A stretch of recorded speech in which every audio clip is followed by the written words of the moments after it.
구약 이사야 52장 7절 본문 우리 다 같이 한번 한 목소리로 읽겠습니다. 시작. 좋은 소식을 전하며 평화를 공포하며 복된 좋은 소식을 가져오며 구원을 공포하며 시온을 향하여 이르기를 내 하나님이 통치하신다 하는 자의 산을 넘는 발이 어찌 그리 아름다운가. 아멘. 네, 오늘 이 본문 말씀을 중심으로 해서 하나님 나라는 어떤 곳일까라는 제목으로 하나님 말씀을 전하도록 하겠습니다. 자, 오늘부터 한 몇 주 동안 우리 청년들과 함께 말씀을 나누고 싶은 주제가 있습니다. 바로 하나님 나라라는 주제로 우리가 좀 말씀을 나누어 보기를 소망합니다. 우리 선창교회 올해 표어도 말씀과 기도로 전하는 하나님 나라이거든요.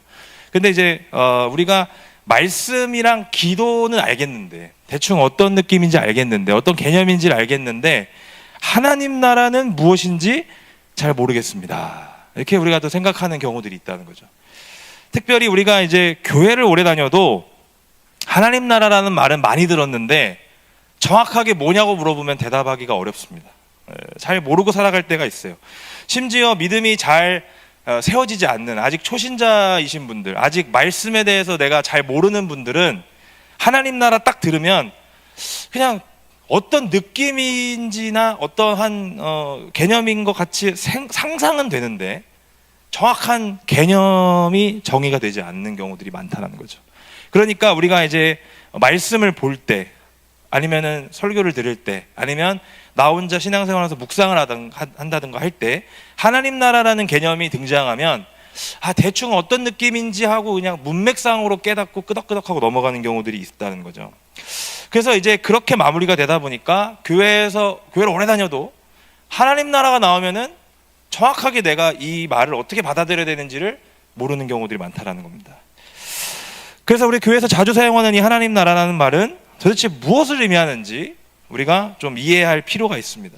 우리가 수련회가 끝났습니다. 이제 여러분들 제가 말씀드렸다시피 수련회는 이벤트일 뿐입니다. 그냥 거기 한번 갔다 온 것으로 내 인생이 갑자기 변화되지 않아요.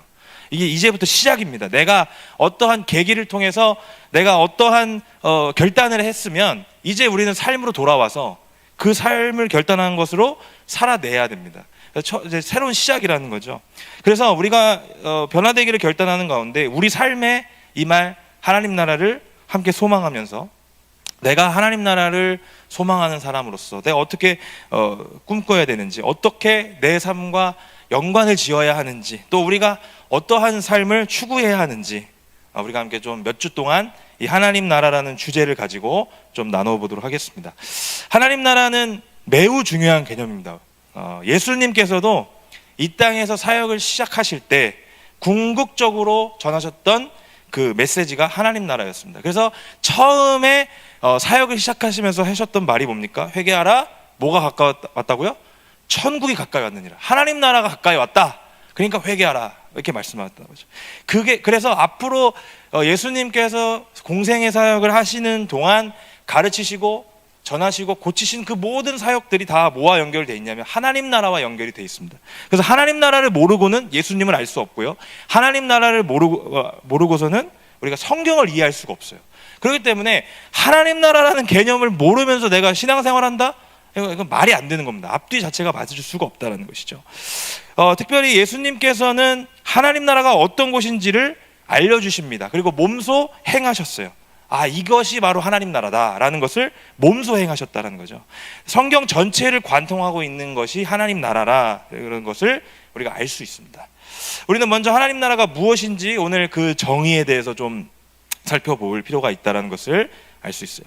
성경에서 하나님 나라라고 기록된 구절은 많이 있습니다. 하나님 나라 혹은 하나님의 나라 이렇게 번역이 되어 있는데, 여기서 이 나라는 원어로 바실레이아라고 합니다. 헬라어로 바실레이아라고 하는데, 이 바실레이아라고 하는 말은 왕권, 왕의 지배, 왕국, 왕의 권위, 이렇게 번역이 됩니다. 그러니까 우리는 한글로 나라라고 번역을 해서 하나님 나라 이렇게 이야기를 했는데, 하나님의 나라는 바실레이아 투 데오라고 해요. 그래서 하나님께서 속한 나라, 하나님이 다스리시는 나라, 하나님의 통치하시는 나라, 이렇게 하나님의 영역 안으로 들어가는 것이 바실레이아라는 걸 알 수 있습니다. 그래서 우리가 이제 그 바실레이아라는 말은 바실레우스라고 하는 군주라고 하는 단어에서 파생이 됐어요. 그래서 마치 우리가 영어에서 왕국이라고 하면은 킹이 다스리는 킹덤을 의미하지 않습니까? 그러니까 그런 거랑 똑같은 거예요. 그래서 여기서 말씀하는 나라라는 말은 이 왕국을 의미하는 말입니다. 왕이 다스리는 영역, 왕이 다스리는 뭐 어떤 영토, 이런 것을 다 말하는 것이 바실레이아, 나라라고 할 수 있는 거죠. 따라서 하나님 나라는 하나님 왕국입니다. 즉 하나님이 다스리시는 곳을 의미하는 말이 하나님 나라입니다. 특별히 이 하나님 나라를 마태복음에서는 천국이라고 번역을 했어요. 우리가 아는 것처럼 하늘나라라고 번역을 했어요. 아는 분들은 아시겠지만 유대인들에게 있어서 이 하나님이라고 하는 단어는 엄청 이제 매우 신성한 단어였기 때문에 이 단어를 직접적으로 발설하는 것 자체가 매우 위험하다고 여겼기 때문에 이를 대체할 말로 하나님 대신에 하늘이라는 말을 사용한 겁니다. 그래서 이것이 하늘나라, 즉 천국으로 번역이 된 겁니다. 그래서 여러분들 중에 마태복음에서는 천국이라고 하는데 다른 복음서에서는 하나님 나라라고 하는 게 다른 겁니까? 라고 물어보는 분들이 계실 수 있어서 말씀을 드리는 겁니다. 똑같은 겁니다. 대신에 마태복음에서만 하늘나라라고 번역을 할 뿐이다. 그래서 같은 개념이다, 이렇게 여러분들이 알고 계시면 되겠습니다. 이로 인해서 우리가 이해할 때 천국은 하늘나라, 그러니까 하늘에 있는 나라, 장소적인 개념이 강해지게 됩니다. 그래서 우리 정서적으로나 우리 민족적인 어떤 정서적으로 봤을 때 하늘이라고 하는 거는 뭔가 좀 신성한 무언가가 있을 것이다 라고 하는 그 정서가 반영이 된 거 아닙니까? 그래서 하나님 나라를 장소의 개념으로 생각하는 분들이 굉장히 많습니다. 그래서 예를 들어 우리가 어릴 때 불렀던 어린이 찬송가 중에 돈으로도 못 가요 하나님 나라가 있습니다. 돈으로도 못 가요 하나님 나라, 힘으로도 못 가요 하나님 나라, 뭐 아무거로도 못 가요. 뭘로만 가요? 믿음으로만 가는 나라, 하나님 나라, 이렇게 나와 있어요. 그러니까 뭔가 우리가 어린 시절부터 이 찬양을 부르면서 자연스럽게 하나님 나라는 어디로 가야 되는 거구나, 어디에 따로 존재하는 거니까 내가 거기로 가야 되는 거구나라고 생각을 자연스럽게 한단 말이죠. 장소적인 개념이 아닙니다. 하나님 나라는 장소적인 개념이 아니라는 걸 여러분들에게 먼저 말씀드립니다. 우리가 보통 나라를 떠올리면은 어떤 뜻이라고 생각을 하냐면 보통 우리가 네이션, 영어로 네이션이라고 생각, 국가. 그래서 국가라는 개념을 가지고 있어요. 근데 이거는 현대적인 개념일 뿐입니다. 우리가 현대적인 개념으로, 철학으로 이 하나님 나라를 접근을 하면 이해하기가 어렵습니다. 왜? 우리가 갖고 있는 국가에 대한 개념과 나라라는 개념이 성경에서 말씀하고 있는 이 하나님 나라의 개념이 좀 다르기 때문에 그렇습니다. 현대에 들어와서 만들어진 국가의 개념 속에서 우리가 어느 정도 형성이 되었기 때문에 우리가 하나님 나라를 이해하면서 현대적인 개념을 가지고 들어가면 이해하기가 어려워요. 근데 17세기에 보면 유럽의 홉스나 로크 같은 철학자들이 이 말을 정립을 해왔습니다. 그래서 유럽에서 발전된 이 정치적인 개념들이 우리에게로 넘어오게 되면서 자연스럽게 우린 나라를 떠올리면 국가 같은 것들을 떠올리게 됩니다. 자, 그런데 우리가 성경에서 보고 있는 이 나라는 왕국이라고 말씀을 드렸는데, 왕이 다스리는 한 영역을 의미한다고 말씀을 드렸는데, 이 둘, 그러니까 지금 현대적으로 봤을 때 나라라고 하는 개념과 성경에서 말씀하고 있는 왕국의 개념 중에서 3요소는 똑같이 일치합니다. 그러니까 고대 왕국의 개념과 우리 현대 국가의 개념의 3요소는 일치한다. 그러니까 우리가 한번 그것을 통해서 현대적인 개념으로도 한번 접근해 볼 수 있다, 이렇게 여러분들에게 말씀드릴 수 있어요. 우리가 학창시절 사회 시간에 배웠던 국가의 3요소에는 무엇이 있습니까? 첫 번째, 주권이 있어요. 주권. 그리고 영토. 그리고 국민. 이게 바로 국가의 3요소입니다. 이게 있어야 하나의 국가로 인정할 수가 있다는 거죠. 이를 하나님 나라에 적용해서 우리가 접근을 해보자면 하나님 나라 역시 나라이기 때문에 국가의 3요소와 같은 요소를 다 갖추고 있다는 것을 알 수 있습니다. 이를 아주 잘 보여주고 있는 성경 본문이 하나가 있는데 우리 사무엘하 7장 말씀을 함께 보겠습니다. 다윗이 하나님과 언약을 맺는 다윗 언약의 말씀인데 우리 좀 길지만 우리 한 목소리로 다 같이 읽겠습니다. 시작. 이스라엘 자손과 더불어 다니는 모든 곳에서 내가 내 백성 이스라엘을 먹이라고 명령한 이스라엘 어느 지파들 가운데 하나에게 내가 말하기를 너희가 어찌하여 나를 위하여 백향목 집을 건축하지 아니하였느냐고 말하였느냐. 그러므로 이제 내 종 다윗에게 이와 같이 말하라. 만군의 여호와께서 이와 같이 말씀하시기를 내가 너를 목장 곧 양을 따르는 데에서 데려다가 내 백성 이스라엘의 주권자로 삼고 내가 가는 모든 곳에서 내가 너와 함께 있어 내 모든 원수를 내 앞에서 멸하였은즉 땅에서 위대한 자들의 이름같이 내 이름을 위대하게 만들어 주리라. 아멘. 자, 하나님은 이 다윗 언약을 언제 맺으셨냐면 다윗의 모든 대적들을 다 치시고 이제 평안하게 살게 하신 후에 그때 말씀을 하신 거예요. 이제 모든 주변 대적들을 다 물리치신 다음에 나단 선지자라고 하는 선지자를 통해서 말씀하셨어요. 다윗은 무슨 생각을 갖고 있었냐면 내가 이제 이스라엘의 왕으로서 태평성대를 누리고 있습니다. 그래서 평안하게 궁 안에서 살고 있지만 하나님은 어디에 거하고 계셨습니까? 아직도 성막 안에 거하고 계셨다는 거예요. 그 언약궤가 아직도 성막 안에 있는 지성소에 놓여 있었단 말이에요. 자, 그러니까 나는 평안하게 궁에서 살고 있는데 하나님의 언약궤는 여전히 저 성막 안에 있구나 해서 이제 성전을 건축하기를 원했습니다. 그래서 하나님은 다윗과 언약을 맺으십니다. 다윗의 마음을 보시고 다윗의 그 왕국과 앞으로의 다윗의 모든 그 왕국 가운데 이제 앞으로 어떻게 하나님께서 하실 것이냐 이거를 약속을 하셨어요. 그게 바로 다윗 언약입니다.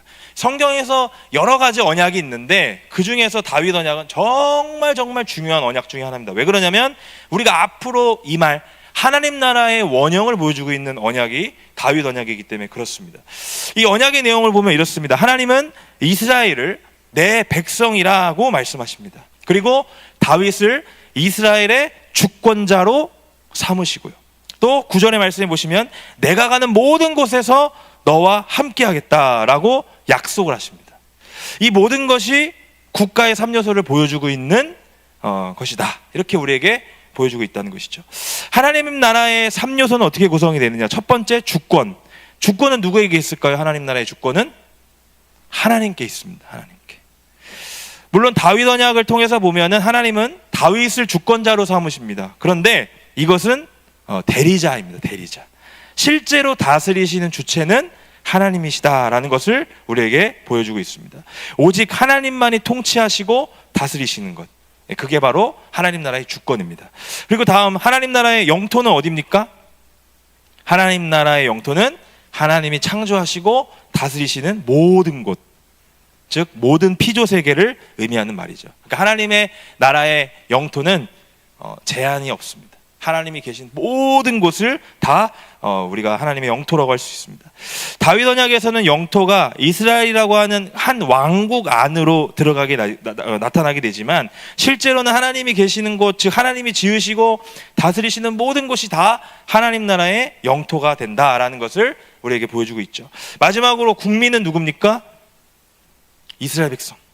그런데 우리가 조금 더 이 말씀을 확장시켜서 보면 하나님 나라의 백성은 아무나 될 수가 없습니다.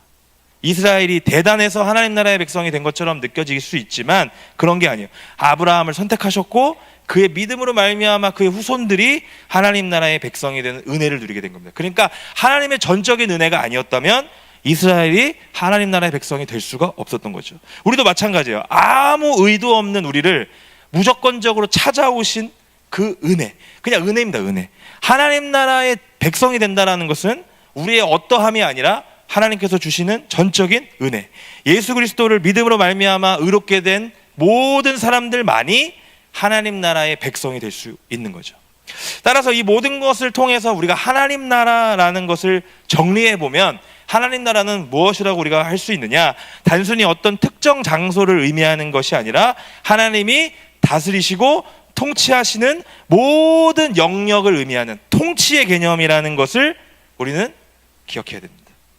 따라서 오늘 제가 설교에서 말하고자 하는 답부터 말씀드리자면 하나님 나라는 뭐냐? 하나님의 통치입니다. 통치.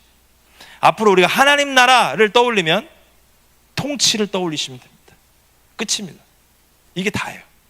여러분들이 오늘 가지고 가야 될 말, 하나님 나라는 어떤 곳입니까? 통치입니다. 끝이에요. 장소가 아니라 통치 그 자체. 끝났습니다. 끝났을까요? 아니죠. 네. 그러면 하나님 나라가 통치라는 걸 알았어. 그럼 도대체 그게 뭐가 중요한데? 그렇죠? 하나님 나라가 통치라는 거를 알았어. 그렇게 강조해서 그래 고마워. 그래서 어쩌라고요? 그 어쩌라고에 대한 이야기를 우리는 가지고 가야 됩니다. 하나님의 통치는 우리 신앙의 중심이 되어야 된다는 거죠. 우리 신앙의 중심이어야 됩니다. 그래서 중요합니다. 왜? 하나님 나라가 왜 중요하냐면 내 신앙의 중심이 되어야 되기 때문에.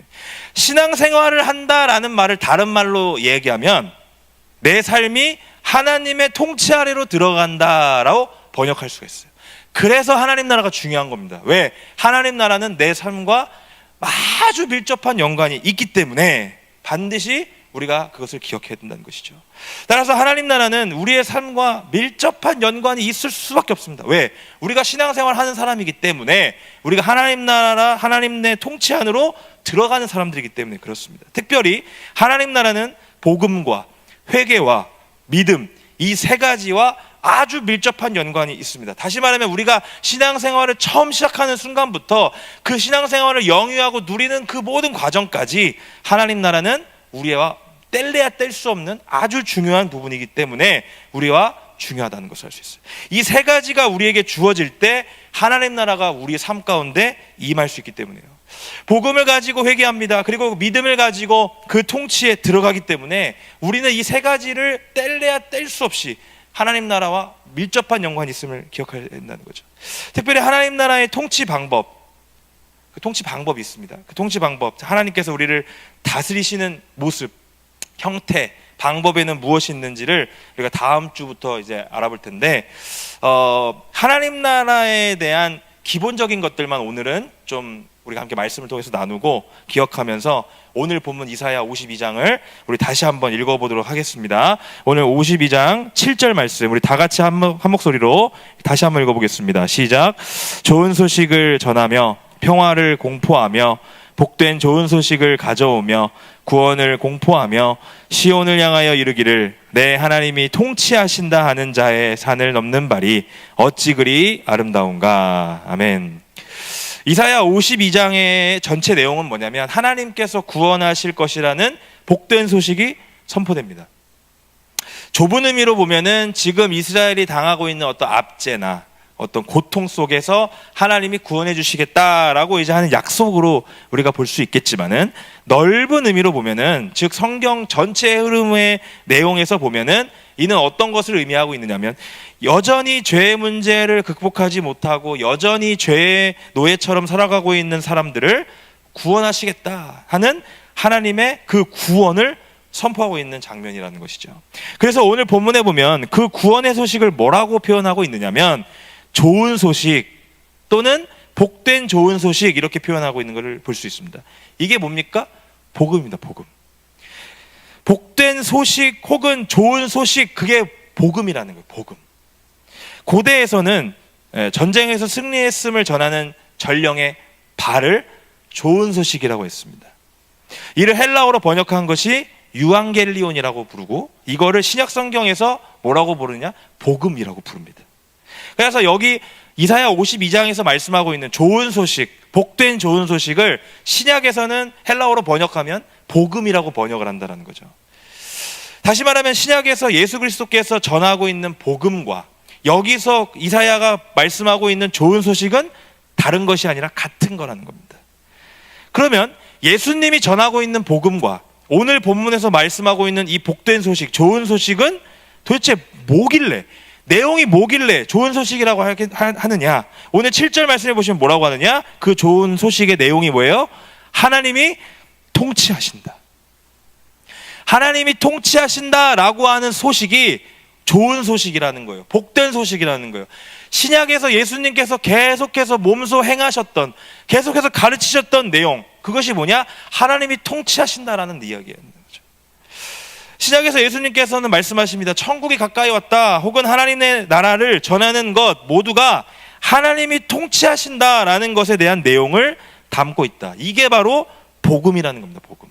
따라서 우리가 복음을 듣는다, 복음을 받아들인다라는 것은 우리는 어떻게 다시 해석을 할 수 있냐면, 이제 내 삶을 내가 주인이 되어서 내가 다스리는 삶이 아니라 우리 하나님께서 나와 다시 관계를 회복하시고 나의 삶을 다시 한번 이끄시고 나의 삶을 다시 한번 통치하시고 내가 그 통치 안으로 들어가서 내 힘으로 살아가는 것이 아니라 하나님께서 나에게 주신 힘과 나에게 주신 능력과 나에게 주신 그 마음으로 내 삶을 살아내는 것이구나. 그것이 바로 복된 소식이라는 거예요. 이 복음을 받아들이기 위해서는 그냥 아무나 할 수가 있느냐? 못합니다. 오늘 본문 바로 아래 보시면, 그리고 다음 장까지 53장까지 이어지는 내용에 보시면 어떤 내용이 나오냐? 우리가 잘 알고 있는 내용이 나와요. 고난받는 종에 대한 이야기가 나옵니다. 그 고난받는 종을 통해서만 복음을 받아들일 수 있다 말씀합니다. 다시 말하면 예수 그리스도를 통하여서 내 삶의 가치와 내 삶의 방향성을 뒤집어 버리는 참된 회개로 나아가지 못하면 우리는 절대로 하나님의 통치하심 가운데 나아갈 수가 없다. 복음은 그저 허공에 외치는 소리일 뿐이다 라고 우리에게 말씀하고 있다는 겁니다. 요한복음 3장 3절에서 5절까지의 말씀은 이렇게 말씀합니다. 예수께서 대답하여 이르시되 진실로 진실로 내게 이르노니 사람이 거듭나지 아니하면 하나님의 나라를 볼 수 없느니라. 니고데모가 이르되 사람이 늙으면 어떻게 날 수 있사옵나이까? 두 번째 모태에 들어갔다가 날 수 있사옵나이까? 예수께서 대답하시되 진실로 진실로 내게 이르노니 사람이 물과 성령으로 나지 아니하면 하나님의 나라에 들어갈 수 없느니라. 아멘. 하나님의 나라를 볼 수 있는 것, 내가 바랄 수 있는 것은 오직 거듭남을 통해서만 가능하다. 내가 하나님의 통치 가운데로 들어갈 수 있는 것은 내 삶의 가치와 방향성을 완전히 뒤집어 버렸을 때만 가능하다. 내가 여전히 세상의 것을 붙잡고 있는데 하나님 나라를 맛볼 수 있다? 안 된다라는 거예요. 내가 완전히 내 삶을 제거했을 때, 내 안에 가득한 내 안의 욕망과 정욕들을 다 제거했을 때, 그 모든 것들이 바뀔 때만 가능하다. 하나님의 나라를 볼 수 있다. 이렇게 말씀하고 있어요. 자, 그러면 하나님 나라에 들어가려면 어떻게 되느냐? 2번 다시 태어나야 됩니까? 어머니 뱃속으로 다시 들어가야 됩니까? 아니요. 물과 성령으로 나지 아니하면 하나님 나라에 들어갈 수 없다. 다시 말하면 예수 그리스도를 믿음으로 말미암아 성령의 인도하심으로 단번에 내 삶이 믿음의 도로 들어갔을 때 하나님 나라에 들어갈 수 있다. 다시 말해 이 말을 좀 쉽게 말씀드리면, 내가 예수님을 믿음으로 이제 믿겠다고 다짐하고 내가 이제 성령이 나를 다스리시는 가운데 내 삶을 인도하시는 가운데 하나님께서 말씀하셨던 그 믿음의 도를 단번에 내가 붙잡고 내 삶을 완전히 뒤집었을 때만 하나님의 통치 가운데로 들어갈 수 있다라는 말입니다. 마치 내 삶이 다시 태어나듯이 완전하고도 온전한 변화가 내 삶에 있지 못한다면 하나님의 통치는 내 삶에 이루어질 수 없다. 이렇게 말씀하고 있는 것이죠. 이번 여름에 우리가 함께 기도하면서 말씀 나눴던 주제가 뭐였습니까? 영적 침체에 대한 말씀이었어요. 영적 침체에 빠져가지고 이도저도 할 수 없는, 내가 더 성장하기를 원하지만 더 치고 올라가지 못하는 나의 영적 침체 상황, 또 계속해서 하나님과 멀어지고 있는 것 같은 내 삶의 모습들을 봤을 때 내 삶의 방향성, 그리고 내가 지금까지 붙들고 있었던 많은 세상의 가치들을 우리는 이번 수련회 때 제거하고 또 온전한 회개의 자리로 나아갔었습니다. 그런데 우리는 모두 이제 우리 삶에 하나님의 통치만이 임하기를 기도하는 자들이 되어야 된다는 겁니다. 이제 우리가 영적 침체 상황을 극복하고자 내 삶에 있는 것들을 제거하고 내 삶에 있는 것들을 하나님 앞에 내려놓고 뭔가 이제 새로운 변화의 그 자리로 내가 나아가기를 원한다면 무엇을 해야 되느냐? 내 삶에 하나님의 통치만 임하시기를 기도하면서 변화되기를 소망해야 된다는 거예요. 나의 더럽고 추악한 모습을 다 내어드리고 나 혼자서는 아무것도 할 수 없다 하는 그 나의 유한함을, 또 무력함을 우리는 진정으로 하나님의 통치를 기대하면서 소망하는 자들이 되어야 한다. 우리에게 말씀하고 있는 겁니다. 오늘 말씀이 우리의 삶 가운데 다시 한번 큰 기쁨과 큰 기대가 될 수 있기를 원합니다. 아, 나 같은 사람의 삶도 하나님이 통치하실 수 있구나. 나와 같이 이렇게 연약한 자도, 나같이 이렇게 어려운 사람도 하늘의 은혜가 임할 수 있구나. 하나님이 다스리시는 것을 통해서 내 삶에서도 하나님이 살아계시고 일하시고 여전히 나를 사랑하고 계시고 나를 여전히 붙들고 계시는구나 라는 것을 우리는 느껴야 된다는 거죠. 이 모든 것들을 우리가 소망해야 된다는 것이죠. 여러분께 질문합니다. 이제 새로운 삶으로 여러분 나아가고 싶으십니까? 여러분의 삶이 다시 한번 하나님 안에서 온전해지기를 소망하십니까? 오늘 말씀처럼 하나님이 통치하신다는 말씀을 통해서 여러분의 삶을 재정비할 수 있기를 바랍니다. 수련회에서의 은혜는 그 수련회에서의 은혜로 끝입니다. 사실은 이제 본격적인 게임이 여러분들의 삶에 시작되었습니다. 내 삶을 다시 시작할 수 있는 계기일 뿐입니다. 그건 이제는 본 게임이 시작되었습니다. 한 번의 이벤트에서 받았던 감동으로 그치면 안 됩니다. 다시 내 삶을 새롭게 시작하고 내 삶이 새로운 출발이 될 수 있도록 오늘 이 시간 우리가 해야 될 것은 무엇이냐? 하나님 나라가 내 삶에 임하기를 간절히 구해야 된다는 것이죠. 다시 한번 하나님의 말씀 앞에서 여러분의 삶을 돌이키실 수 있기를 바랍니다. 여전히 붙잡고 있고 돌이키지 못한 내 삶의 가치와 방향성을 이 시간 다시 한번 하나님 앞에서 말씀 앞에서 돌이키십시오. 그리고 이제는 내 삶이 하나님의 통치하심이 내 삶을 붙들 수 있기를 간절하게 구하고 소망하실 수 있기를 바랍니다. 그것이 진정한 하나님 나라임을 기억하실 수 있기를 바랍니다. 먼 곳에 있는 나와 상관없는 곳이 아니라 살아계신 그 하나님, 나를 구원하신 하나님, 나를 여전히 사랑한다고 말씀하시는 하나님, 그 하나님이 내 삶에 함께 계심을 경험하는 것이 하나님 나라임을 깨달으실 수 있기를 바랍니다. 그래서 여러분들의 삶이 힘들고 너무나도 어렵고 너무나도 고통스럽고 하루하루가 너무나도 힘들지만 이 힘든 세상 속에서 이 하나님 나라가 내 삶에 임하기를 소망하는 가운데 하루하루 승리하면서 살아갈 수 있는 저와 여러분들 되기를 주님의 이름으로 축원드립니다.